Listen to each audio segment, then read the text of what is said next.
Kita awali berita pertama pemirsa, ratusan batang pohon durian di wilayah Kelurahan Air Kati, Kecamatan Lubuk Linggau Selatan diserang hama ulat batang.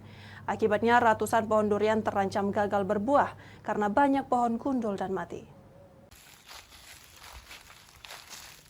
Petani durian di Kelurahan Air Kuti, Kota Lubuk Linggau dibuat resah dengan banyaknya hama ulat batang yang menggerogoti batang durian dan juga dedaunan hingga membuat pohon durian gundul dan mengering.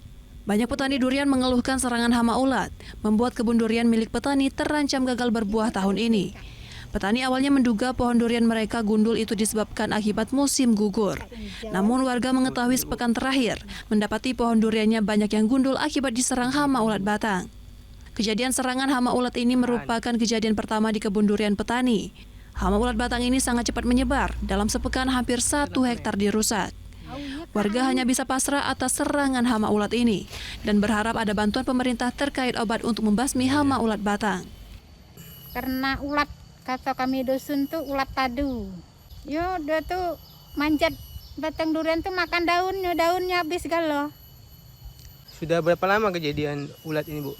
Hama ulat ini, Bu?